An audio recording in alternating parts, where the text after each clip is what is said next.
toutes et à tous, bienvenue au forum Hybridation des enseignements. Donc, la période de confinement liée au risque de la Covid-19 a contraint de nombreux enseignants à modifier leur manière d'enseigner. Pour assurer la continuité pédagogique auprès des élèves de l'école au supérieur, ces derniers sont passés d'un enseignement présentiel à un enseignement tout distanciel. Depuis cette rentrée, les nouvelles organisations qui alternent des temps en présence et en distance, les élèves et les étudiants réinterrogent les pratiques pour mettre en place une pédagogie hybride. Cette thématique fait d'ailleurs l'objet d'un travail en partenariat entre notre académie et des laboratoires de recherche sur 2 ans. La tenue de ce forum est l'occasion de remercier et féliciter tous les enseignants de l'académie qui ont su faire preuve d'adaptabilité depuis 1 an, et ils ont fait de leur mieux dans un contexte complexe et ont su modifier leurs pratiques en fonction des contraintes. Nos intervenants, ici présents, qui se présenteront lors de leur prise de parole, nous apporteront leur éclairage par leur expérience sur la question de l'hybridation comme un accélérateur de la transformation de la forme scolaire, mais également comme un amplificateur des fractures, mais également comme générateur d'innovation pédagogique. Je les remercie chaleureusement. Donc, nous allons commencer nos échanges et je laisserai la parole à Monsieur Lenné pour nous présenter dans un premier temps ce que c'est que le concept d'hybridation.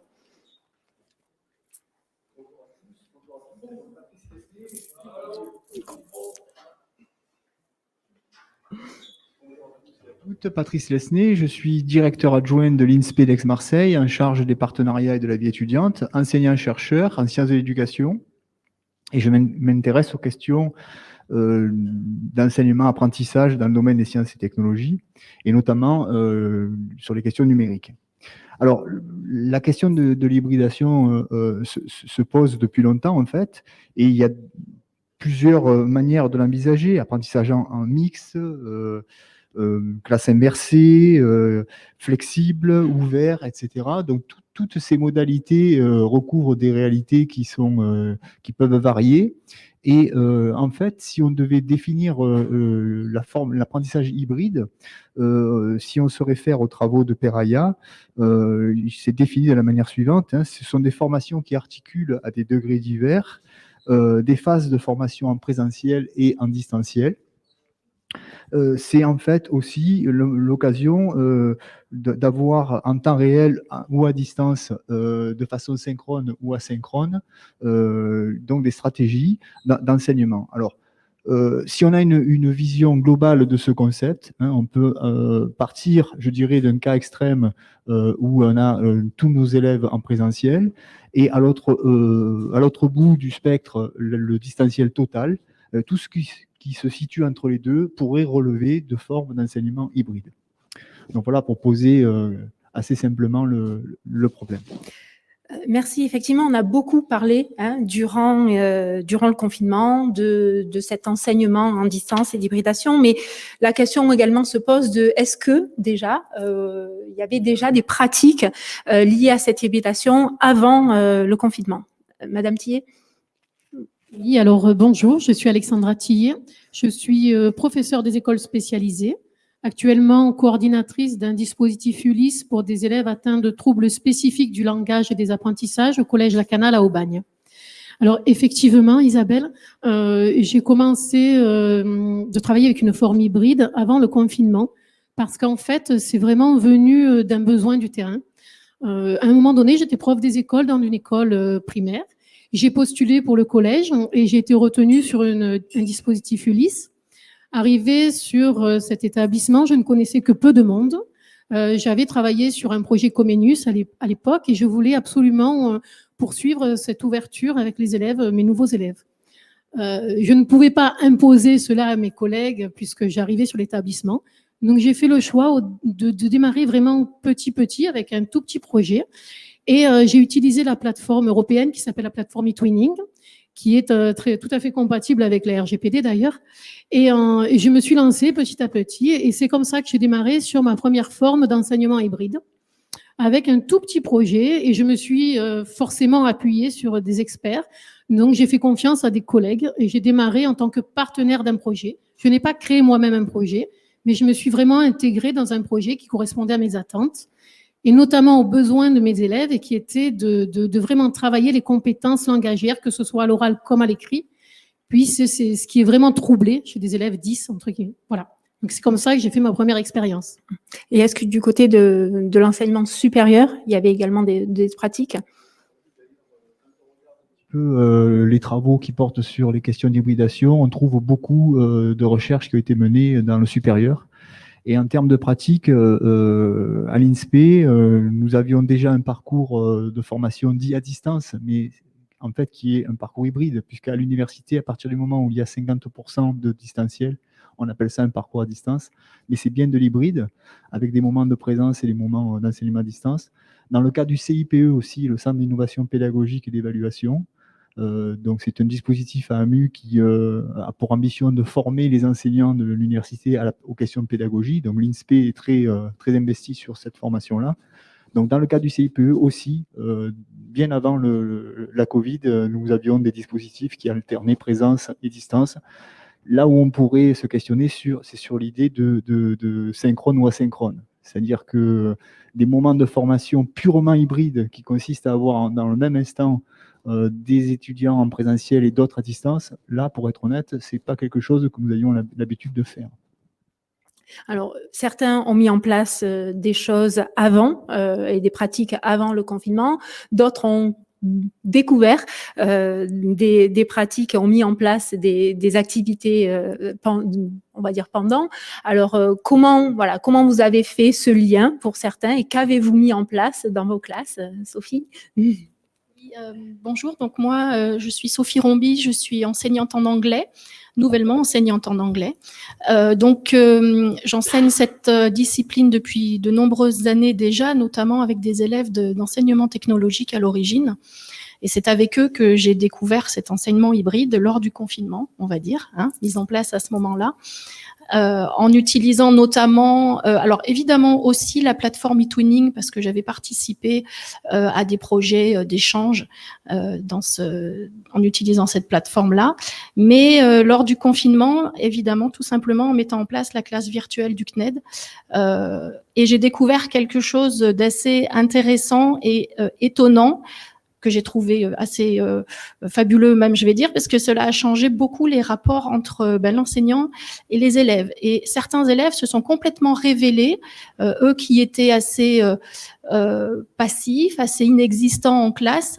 La manière de travailler avec cet enseignement à distance les a transformés et la relation a complètement changé. Ils se sont investis, enfin je les ai plus reconnus concrètement, mais c'était plutôt positif.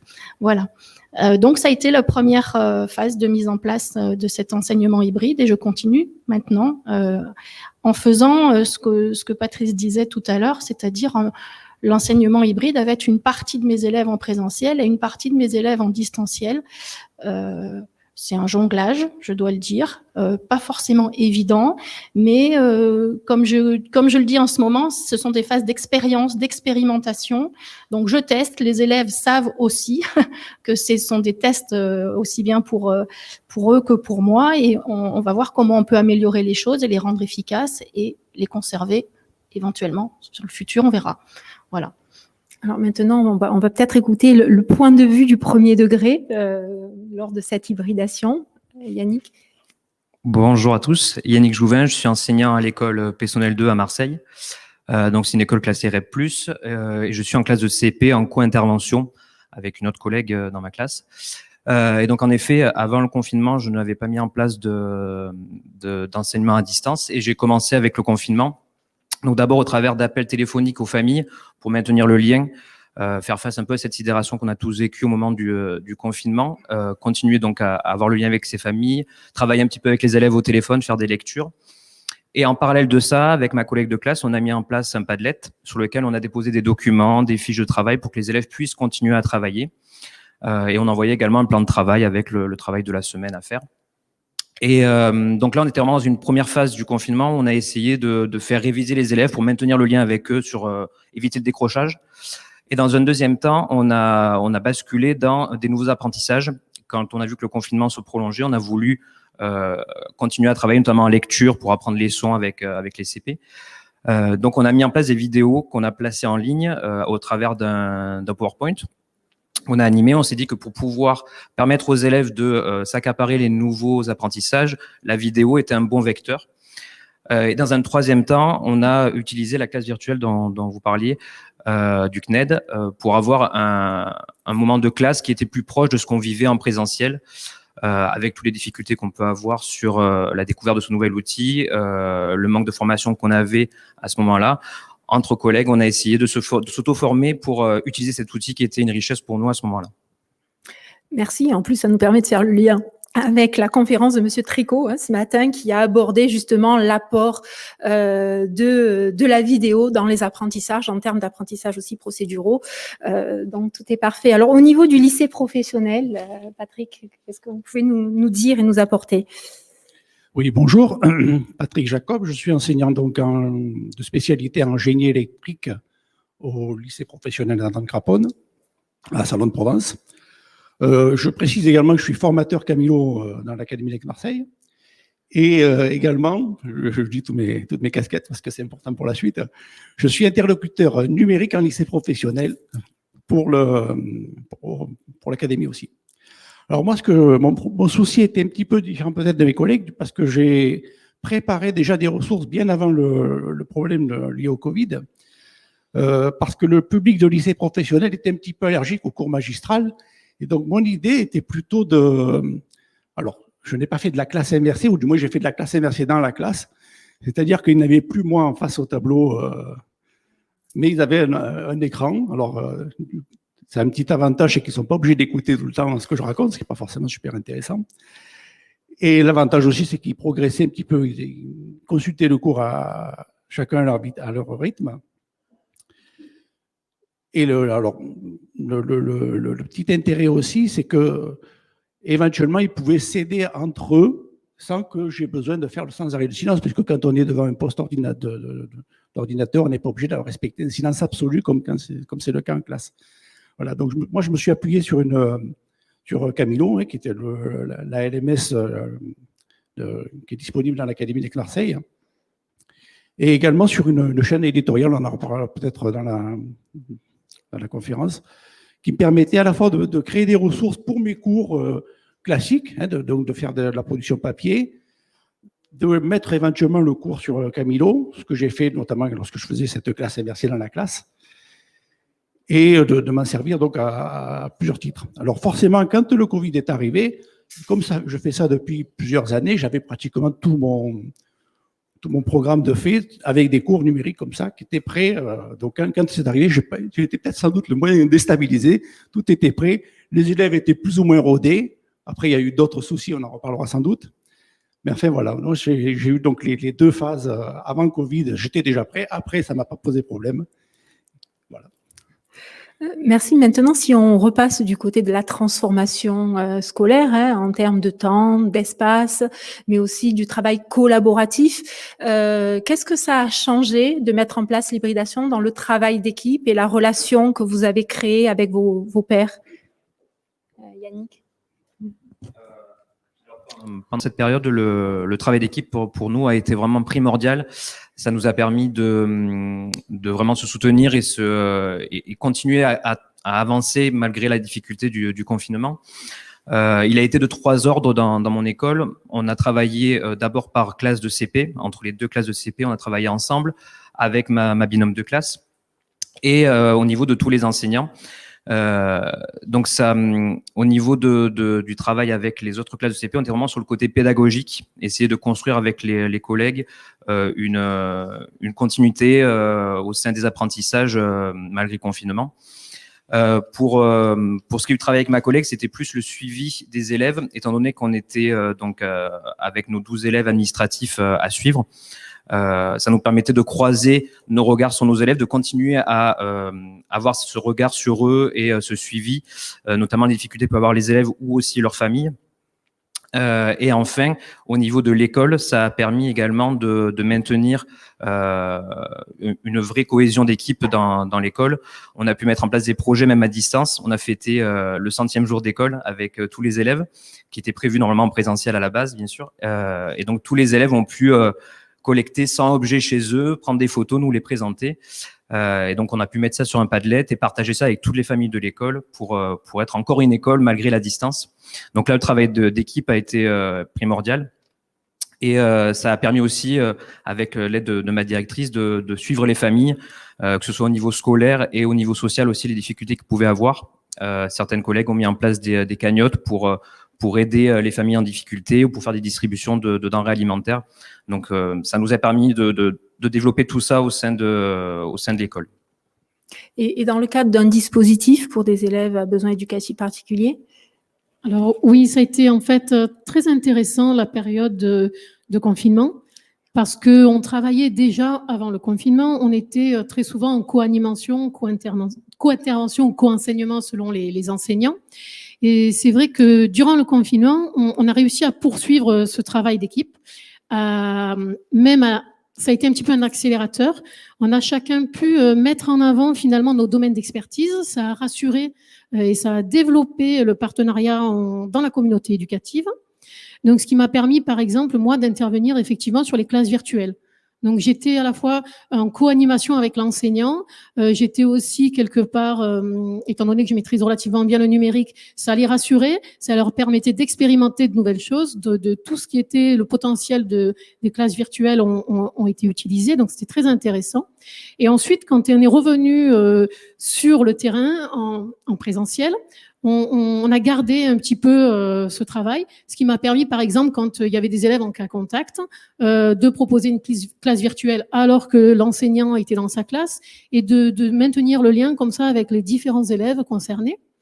Et puis de poursuivre aussi et même finalement de récupérer et de permettre à certains enseignants de développer avec moi de nouveaux projets e-twinning. Donc ça, c'est vraiment, ça a été un accélérateur en fait. Je travaillais dans mon coin toute seule. Puis un jour, on a eu une remise de diplôme au niveau du CDI. Le Bureau national a envoyé des personnes de la région pour faire la remise des diplômes. La documentaliste a vu la remise des diplômes. Il y a eu un intérêt de la part de la direction. Et comme ça, on a pu mettre en place des petits projets qui maintenant démarrent. Notamment, là, on va démarrer la semaine de la presse avec un marathon presse qui va durer pendant 2 mois avec des partenaires européens et d'autres collèges de France, des lycées de France, des écoles. Donc, c'est très intéressant de développer cette nouvelle forme d'hybridation, en fait. Et ça intéresse beaucoup les collègues. Voilà, les élèves sont très enthousiastes. Forcément, tout ce qu'on leur propose, généralement, ça les intéresse. Et les collègues s'intéressent de plus en plus à ces nouvelles formes. On voit bien quand même dans le travail d'équipe une répartition au niveau des compétences. Est-ce que, Patrick, en étant également formateur et quand même précurseur d'un travail autour de Chamilo, est-ce que tu as constaté ça également dans les classes? Nous, le travail collaboratif, c'est pas tellement fait au niveau de l'établissement, hein, parce que pour qu'il y ait travail collaboratif, à mon avis, il faut quelqu'un qui impulse et qui suive un petit peu tout ça. Nous, ça s'est fait plutôt au niveau de la partie génie électrique, la partie disciplinaire, on va dire, hein, puisque l'inspecteur a réuni il y a de cela presque une dizaine d'années, ça fait un moment, une douzaine d'enseignants qui ont travaillé de façon justement collaborative, où chacun, comme tu viens de dire, il y a chacun un peu sa spécialité, mais chez nous, hein, en génie électrique, alors ça, il y a le mot électrique, mais en fait, on fait de l'automatisme, on fait de l'électronique, on fait un peu de tout. Hein, et chacun, du coup, est un peu spécialiste. Et du coup, ces 12 personnes ont produit des ressources à l'aide donc de notre chaîne éditoriale, qui a pour un gros avantage, c'est qu'on peut travailler à plusieurs sur une ressource, donc on peut l'écrire à plusieurs mains, c'est quelque chose d'intéressant. Elle permet également si vous voulez, de se la partager facilement. Il suffit de l'envoyer à quelqu'un pour qu'il puisse après la mettre dans son propre Camilo, dans sa propre plateforme d'apprentissage à distance. Donc ça, c'est très intéressant. Et à l'occasion, d'ailleurs, à l'occasion du Covid, on a constaté que forcément, alors nous, on était 12, hein, on était 12 près, mais on est 160, je crois, ou au moins 130, du moins de profs de ma spécialité dans l'académie.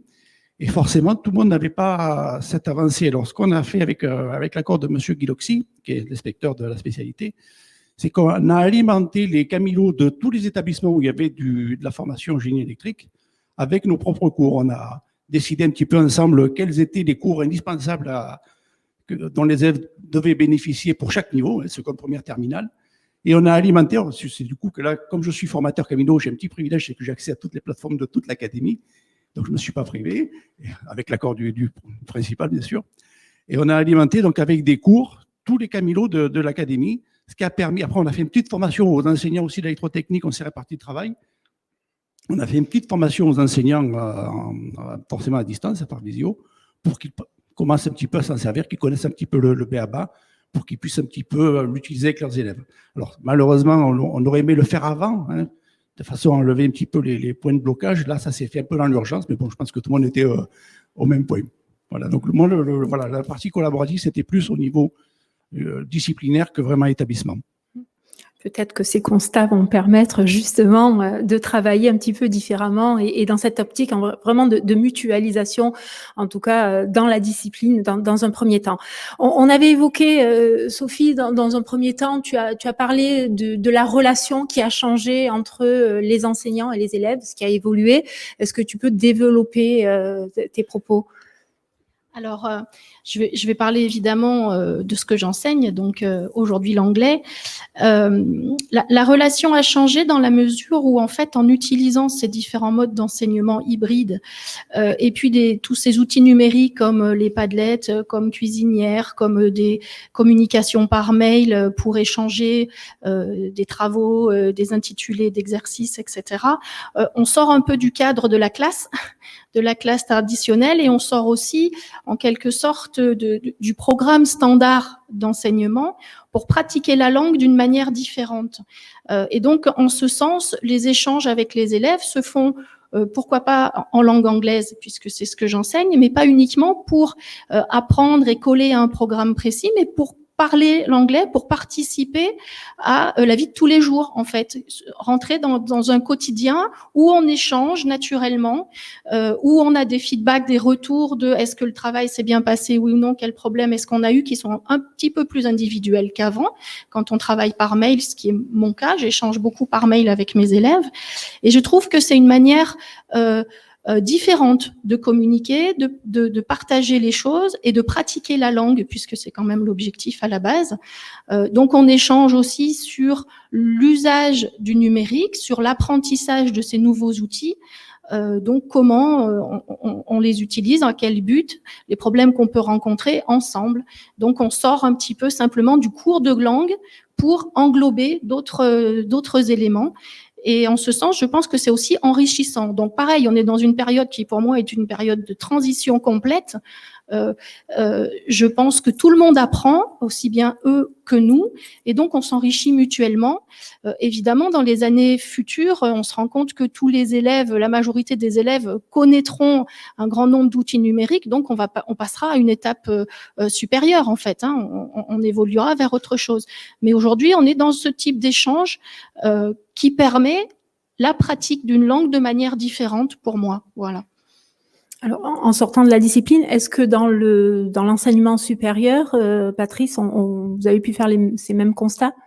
Alors, à l'université, il faut rappeler quand même que le contexte est différent. On est à partir de mars 2020 jusqu'à juin 2020, on n'a plus vu les étudiants du tout à l'université. Donc, on a switché comme ça du jour au lendemain entre le présentiel et très rapidement donc le distanciel, sauf pour les parcours qui étaient déjà à distance que j'ai évoqués et qui ont été complètement à distance aussi. Donc là, évidemment, ça a été un accélérateur de changement, hein. Il a fallu s'adapter, il a fallu trouver des solutions, mais c'était subi. À partir de la rentrée 2020 et depuis, on a pu commencer à faire revenir petit à petit les étudiants, on a pu développer des pratiques qui relèvent vraiment de l'hybridation avec des moments distanciels, des moments présentiels. Et là, c'est devenu plus des choix pédagogiques et moins une contrainte, une exigence de faire. Donc, je dirais que là, à partir de cette période-là, on a pu commencer à voir comment tirer parti de ces modalités pour qu'elles produisent des effets positifs en termes d'enseignement, faciliter le travail de l'enseignant, et aussi, évidemment, de l'étudiant, c'est-à-dire faciliter les apprentissages. Alors là, évidemment, pour pas être trop long, on pourrait en parler longtemps, mais ça a permis de voir des changements opérés entre la relation des enseignants et des étudiants. Pour prendre qu'un exemple, malgré tout, on a vu côté étudiant, pour eux, la grosse difficulté dans les moments à distance, c'est le fait de ne pas avoir de feedback, hein, puisque la relation est quand même dégradée. on n'entend que des propos, mais on n'accède pas à tout un langage corporel qui va avec une communication de qualité, et donc une frustration côté étudiant, une fatigue cognitive. Il y a beaucoup de travaux maintenant qui le montrent, des temps passés derrière les écrans, autant pour l'enseignant d'ailleurs que pour les élèves. Donc, pour finir, je dirais que si ça a permis d'accélérer les pratiques, puisque pour mettre en place de l'hybridation, il faut avoir quand même quelques habiletés, quelques compétences en termes d'instrumentation et d'instrumentalisation des outils pour que ça se fasse, ça nécessite d'être pensé en amont. Un dispositif hybride, c'est une ingénierie lourde, coûteuse, complexe, et ça doit être avant tout un choix pédagogique et non pas une contrainte dû à un contexte, certes, qui s'applique à tous et il faut faire avec. On espère qu'on va en sortir rapidement.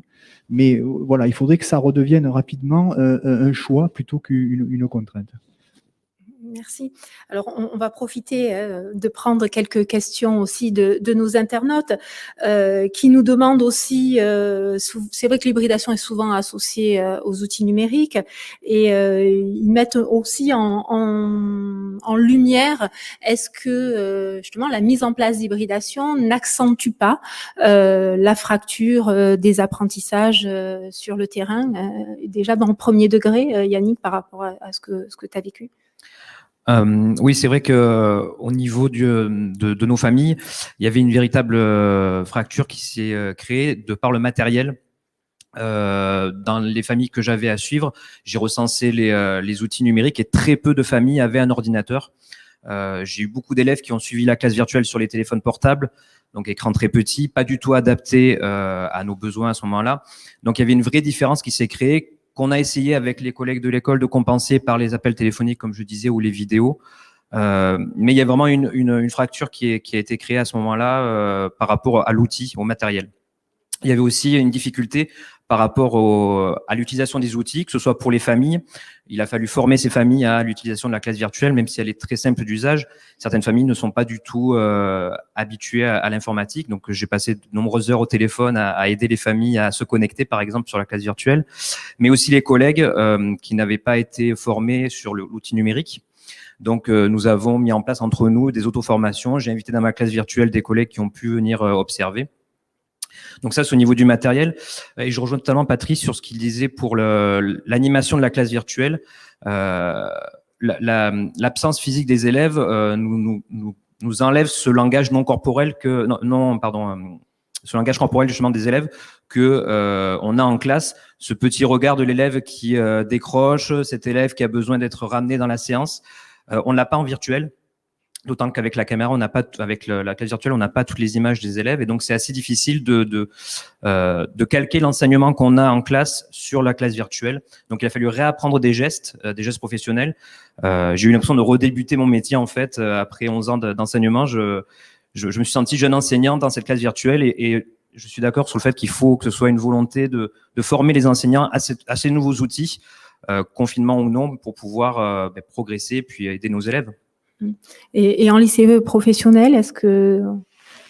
En lycée professionnel, il y a eu le même problème de manque de matériel. Alors, normalement, les élèves de lycée et de lycée pro ont des tablettes, sauf que l'année passée, les tablettes n'étaient pas distribuées à tout le monde. Moi, j'ai des élèves de terminale. Les élèves de terminale, l'année dernière, n'avaient pas de tablettes. Et quand bien même, alors on a fait des prêts de tablettes, puisque la région a été assez généreuse, elle a doté les lycées, il restait un petit reliquat qui n'était pas attribué en cas de... Je crois qu'on avait 10% de surdotation. On a prêté des tablettes à des lycéens, mais le problème, après, ça a été la connexion, puisque certaines alors, sont un petit peu dans des situations familiales un petit peu complexes. Ils ne sont pas chez les parents, ils sont chez le tonton. Enfin, bon, je ne rentre pas dans le détail, mais du coup, on n'avait pas de connexion Wi-Fi pour connecter la tablette, même malgré le prêt. Après, le problème aussi de la maîtrise des outils numériques, ça a été accentué par le fait aussi qu'on ne se rend pas compte quand on est enseignant, mais alors moi j'utilise Camilo, puis mon collègue va utiliser un autre, le troisième prof va utiliser encore autre chose, et du coup les élèves sont baladés d'une application à une autre, souvent même parfois hors cadre RGPD, on a vu des choses assez formidables. Voilà, donc la multiplicité des outils, des sites à consulter, a posé des problèmes. Alors, il y a eu aussi également un souci de bande passante et on a tous eu le coût de la connexion qui n'aboutissait jamais. Voilà, ça a été aussi également un gros problème. Alors, je pense que ce qui est intéressant, c'est que souvent on lie l'hybridation au numérique. Hein, effectivement, le numérique a sa place dans l'hybridation, mais on voit bien aussi qu'on pointe du doigt certaines autres difficultés, hein, à la fois de collaboration, de progression commune, d'harmonisation au sein, alors on va dire même d'une même discipline, d'une même classe, d'un même établissement. Donc, on se heurte à ces problématiques. Peut-être Sophie, tu voulais rajouter quelque chose à ce propos?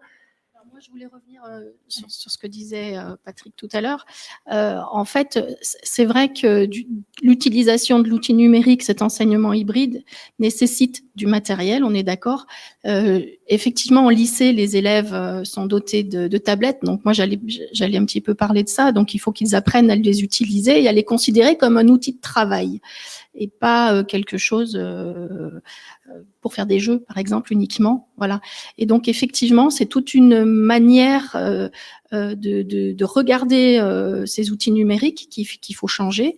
Et on se retrouve aussi confronté à tous ces nouveaux problèmes, effectivement, de connexion.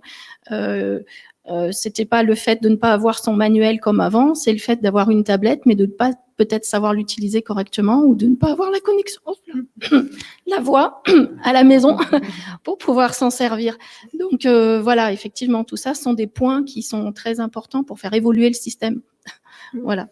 Alors justement, on était sur du avant, du pendant et le après. Voilà, comment vous envisagez ce après dans votre classe? Est-ce que ça a modifié votre façon de voir? Est-ce que ça a modifié vos pratiques? Est-ce que ça a modifié vos usages? Oui. Je retrouve ma voix, pardon. Oui, je pense que ça va avoir profondément modifié mes pratiques, voilà, dans un point de vue où le numérique, en ce qui me concerne, ne m'est pas imposé. C'est un choix complètement personnel. Et donc, je vais conserver certains outils. Je ne sais pas encore exactement lesquels, parce qu'il y en a beaucoup. Mais je trouve que c'est un moyen de travailler à distance, un moyen collaboratif aussi, qui peut être très pratique. Alors moi, je parle entre élèves, hein, au niveau du travail élève. Voilà, des outils comme FramePad qui permettent de faire des écritures collaboratives. Je pense que c'est un outil que je conserverai. Voilà, donc c'est à voir dans le futur, mais oui, ça va transformer profondément ma manière de travailler. Oui. Et dans le premier degré, est-ce qu'il y aura un après? Alors nous, on a constaté que, alors de par l'absence de l'outil numérique, on n'a pas pu poursuivre ce qu'on avait mis en place pendant le confinement, mais ça a un petit peu modifié le rapport qu'on avait aux familles. Durant le confinement, on a été dans l'obligation de passer par les parents pour pouvoir être vecteurs des apprentissages par moment. Ils étaient même présents parfois pendant les classes virtuelles. Donc, ça a changé vraiment le rapport qu'on avait aux familles. Et avec ma collègue de classe, on aimerait bien mettre en place dans le futur un Padlet pour aider nos familles à aider nos élèves pour, par exemple, faire leurs devoirs, pour les accompagner dans la lecture, pour voilà, être des vrais acteurs de la coéducation. Donc, ça a changé ça dans notre esprit, cette volonté d'essayer d'aller vers les familles, vers les parents. Ça nous a aussi appris à nous adapter. On a vécu tous l'année dernière une année scolaire très particulière en plusieurs temps, l'avant-confinement, le confinement et l'après. Et je pense qu'on a tous gardé trace de ça et aujourd'hui, on essaie de prévoir l'imprévisible en se disant, voilà, si ça revient demain, qu'est-ce qu'on fera mieux, qu'est-ce qu'on fera différemment. Donc, on a collecté toutes les adresses mail des parents. On est prêt. On essaie d'être prêt le plus possible pour essayer de continuer malgré la situation sanitaire. Donc, conserver déjà les bonnes pratiques qui ont été identifiées et quel intérêt, Alexandra, de pouvoir conserver ces bonnes pratiques? Alors déjà, en mettant la focale forcément sur les élèves à besoins éducatifs particuliers, c'est vraiment quelque chose de très intéressant et qui permet une accessibilité accrue aux apprentissages. Donc vraiment, en termes d'enseignants spécialisés, je vais complètement m'appuyer sur cette nouvelle voie. Après, je vais quand même élargir parce qu'on sait très bien, au regard des sciences cognitives, l'importance que peut avoir la motivation dans les apprentissages. Et l'hybridation apporte quand même de nouvelles ressources dans ce domaine-là aussi. Et puis enfin, parce que quand même, c'est mon métier et j'ai envie aussi de me développer, d'un point de vue du développement professionnel, pour moi, je vois un petit peu vraiment comme un incubateur de bonnes idées, quoi. Vraiment, ça a été un partage, un enrichissement, et c'est ça que je retiens, moi, avec les différents partenaires que j'ai pu rencontrer, que ce soit des enseignants, des partenaires du médico-social, etc. Ça a été quelque chose qui a ouvert à de nouvelles perspectives. Alors, tu faisais appel aux sciences cognitives et aux neurosciences. Alors, une question de nos internautes qui nous demande comment on peut faciliter l'engagement actif des élèves quand on est en distanciel. Oui, alors quelque part, on avait rencontré cette difficulté effectivement de l'enfant ou de l'élève qui se connecte et puis qui y est ou qui y est pas. Et c'est vrai que, par exemple, avec la classe virtuelle, on faisait régulièrement quelques petits sondages pour s'assurer que tous les élèves répondent et donc ne soient pas que présents ou connectés. Donc ça, et puis ça les intéresse énormément, c'est un petit peu plus ludique. Donc finalement, ils se sont habitués et ils savaient qu'au cours de la classe, il y aurait quelques petites comme ça QCM, petites questions, et ne serait-ce que ça les motivait. Et il y avait aussi la possibilité qui était très pertinente de les faire travailler en groupe quand on était sur la classe CNED. Et donc, et puis nous, en tant qu'enseignants, de se balader de salle en salle comme ça pour voir les échanges qu'ils pouvaient avoir entre eux. Donc ça aussi, c'était, ça motivait les élèves de se retrouver en petits groupes et de pouvoir échanger sur un même exercice. Et est-ce que du point de vue d'enseignants-chercheurs et de la recherche, la recherche est toujours un petit peu décalée par rapport au temps de l'action, c'est-à-dire qu'il faut le temps de faire la recherche. Ce matin, André Tricot le disait, hein, c'est un domaine qui est pas... Le numérique, globalement, est très, très investi par la recherche, mais cette question-là de l'hybridation, dans le contexte que nous vivons actuellement, est questionnée. D'ailleurs, ça me donne l'occasion de rappeler ce que tu disais à l'introduction, Isabelle. Hein. On collabore sur un projet de groupe thématique numérique qui s'intéresse à l'hybridation et à son impact sur la forme scolaire. Et dans ce cadre-là, de ce projet, justement, nous voulons étudier ce qui reste de ces pratiques qui ont été qui se sont fait sous contrainte pendant une période, et maintenant les enseignants peuvent le faire dans le cadre d'un choix pédagogique. Donc voilà, dans ce projet, nous allons essayer de voir ce qui reste et pourquoi les enseignants continuent à avoir recours à cette hybridation, à ces formes d'hybridation. Encore une fois, est-ce que ça sert l'enseignement? Est-ce que ça sert l'apprentissage? Dans l'idéal, il faudrait que ça serve les deux. Et c'est ce travail-là que nous allons poursuivre dans le cadre de ce projet. Au niveau de l'université, ce qu'on essaye de voir, hein, ce qu'on perçoit quand même, c'est que c'est l'occasion de rationaliser nos formations, c'est-à-dire privilégier les moments de présence pour mettre en place des interactions, et tout ce qui peut être fait en amont ou en aval, qui est sous des formes plus traditionnelles de prise d'information ou de type conférence, ben, ça peut être fait dans des capsules vidéo. Et ce matin, André Tricot aussi rappelait l'intérêt que ça peut avoir pour l'apprenant de pouvoir revisionner, revoir la vidéo plusieurs fois, le faire quand il le souhaite, à un moment où il est disponible cognitivement. Donc tout ça, ce sont des intérêts a priori, mais qui méritent d'être validés par des travaux de recherche. Merci. Alors, une autre question que nos internautes nous posent, c'est comment l'enseignant fait-il pour organiser cet enseignement hybride avec à la fois du présentiel et du distanciel? Alors, Sophie? Oui, d'abord, c'est l'envie de le faire aussi, hein, c'est-à-dire à la fois l'enseignement présentiel et distanciel, mêler les deux.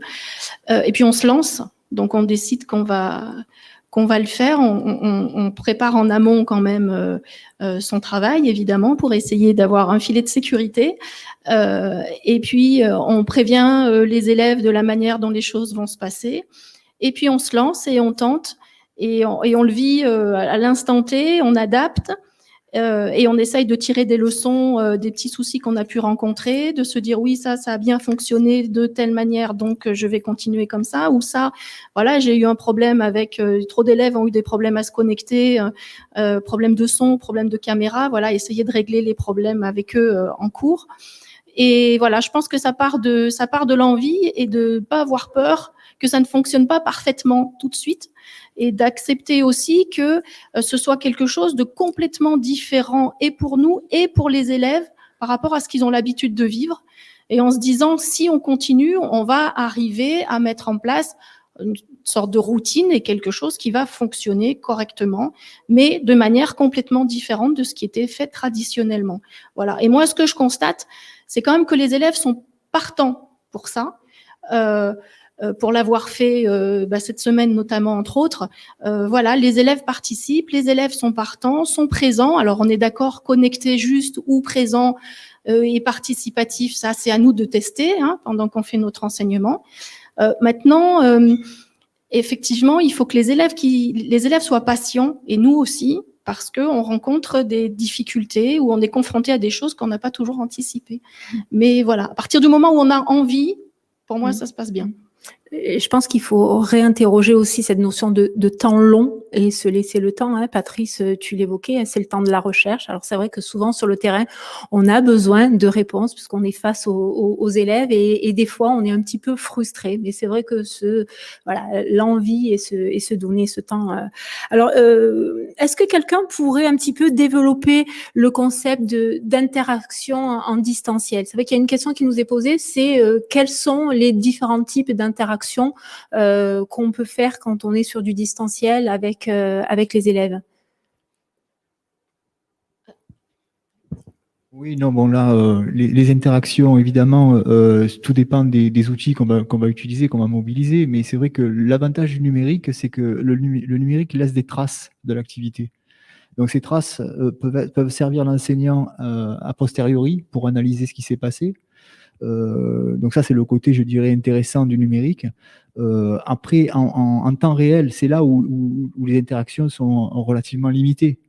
Mais c'est encore des choses qu'il faudra re-questionner à mesure que les outils vont évoluer. Si on va sur des dispositifs type réalité virtuelle ou réalité augmentée, on voit qu'on peut, dans ces dispositifs, convoquer tous les sens quasiment. Et on sait que l'engagement émotionnel est important dans les apprentissages. Et donc, si on peut avoir des interactions qui convoquent tous les sens, on va pouvoir avoir des formes d'efficacité. Pour l'instant, dans l'état actuel de nos outils, on est quand même globalement frustré par le niveau d'interaction qu'il peut y avoir en temps réel.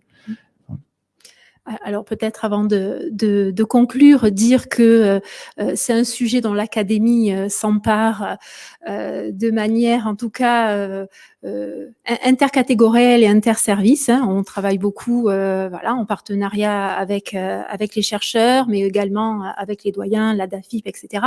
Donc il y a déjà un parcours magistère qui est développé à l'attention des formateurs pour que déjà ils puissent appréhender cette thématique de l'hybridation pour après pouvoir la décliner auprès des enseignants. Donc moi, je tenais à remercier chaleureusement tous nos intervenants qui ont porté la parole, je l'espère aujourd'hui, des enseignants sur le terrain. Et puis peut-être conclure en disant que l'hybridation nécessite effectivement une expertise à la fois pédagogique et numérique et qu'elle n'est pas seulement un effet de mode lié à un contexte, mais qu'elle doit s'inscrire dans une réelle transformation à la fois culturelle et sociétale de nos représentations sur l'enseignement. C'est vrai qu'elle réinterroge à la fois la formation, le temps, l'espace, la relation, on l'a vu, entre les élèves et les enseignants, entre les enseignants entre eux, entre les enseignants et leur hiérarchie également, et la place des parents. Je pense qu'elle a été évoquée, et c'est un sujet dont on doit s'en emparer. Et je dirais que c'est un vaste défi que nous devons tous relever ensemble. Merci.